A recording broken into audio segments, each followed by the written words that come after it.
সম্মানিত দর্শক শ্রোতা, পরম সৃষ্টিকর্তা যিনি অসীম দয়ালু, শুরু করছি তার নাম। আজকের বিষয় ডক্টর মোহাম্মদ ইউনূস সহ সকল উপদেষ্টার এখন লডর বডরের দিকে চলে যাচ্ছে। চট্টগ্রামের ভাষায় কথাটা বলতে হচ্ছে, অর্থাৎ ডক্টর মোহাম্মদ ইউনূস গত 3 দিন পর্যন্ত মিশন এবং ভীষণ আগে থাকতেই ছিল, কিন্তু গত 2-3 দিন একটা জোরালো সিদ্ধান্ত নিয়েছে ছিল। সে সিদ্ধান্তের ব্যাপারে আমি কথা বলেছিলাম টুকটাক, আর সকালে ফাইনালি আপনারা জানতে পারবেন। যাই হোক, সেটা একটা লডর ভডরের দিকে চলে যাচ্ছে। সেটা হচ্ছে শেখ হাসিনা, আওয়ামী লীগের সভানেত্রী, তিনি আজকে টেলিগ্রাম অনলাইনে ভাষণ দিয়েছেন। শেখ হাসিনা তিনি এই বিভিন্ন ইস্যু তিনি বলেছেন বাংলাদেশে তালেবানি জঙ্গি রাষ্ট্রে রূপান্তরিত করতে চাচ্ছে, বাংলাদেশে সন্ত্রাসী রাজত্ব কায়েম করতে চাচ্ছে, অবৈধ ইউনূস, বিভিন্ন বিষয়ে তিনি উপস্থাপন করেছেন। এমনকি দেশে নির্বিচারে হত্যা হচ্ছে, গুম হচ্ছে এবং দস্যু রাহাজানি হচ্ছে এবং দেশের সকল সম্পদ লুটপাট করে নিচ্ছে। দেশের অর্থনীতির অবস্থা খুবই ভয়াবহ।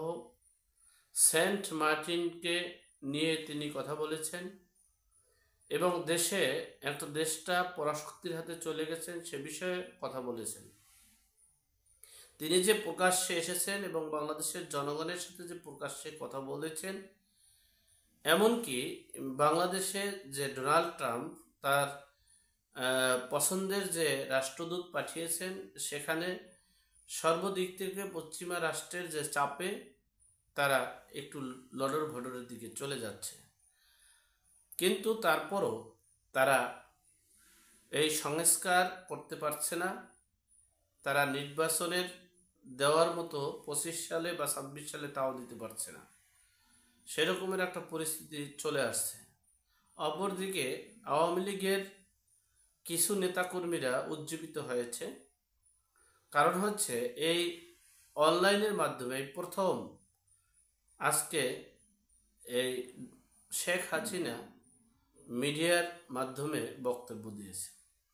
যদিও আমরা এই বক্তব্যকে প্রত্যাখ্যান করেছি, আমরা ভারতকে হুঙ্কার দিয়েছি, আমরা 32 নম্বর ভেঙে চুরমার করেছি, আমরা 32 নম্বরে মিছিল করেছি, মিটিং করেছি, হরতাল করেছি, আমরা অনেক কিছু করেছি। কিন্তু একটা বিষয় হচ্ছে বাংলাদেশে অনেক কিছুই আমরা করতে চেয়েছিলাম, কিন্তু সেটা পারছি না। আমরা চেয়েছিলাম আওয়ামী লীগের যত অপকর্ম করেছিল, যারা অপরাধের সাথে সম্পৃক্ত, তাদের বিচারের আওতায় আনবে। কিন্তু দুঃখের বিষয় সেগুলো মনে হয় আর সামনে আগাচ্ছে না। যাই হোক, আজকে রাত্রে একটা গোল মিটিং হবে এবং তাদের একটা সিদ্ধান্ত আসবে। সেই সিদ্ধান্তটাই আমার 9টার দিক দিয়ে 10টার দিক দিয়ে চলে আসবে। আমি সকালে সেই বিষয়ে একটা ভিডিও করব। যাই হোক, আপনারা সকলে ভালো থাকবেন, সুস্থ থাকবেন। আল্লাহ হাফেজ।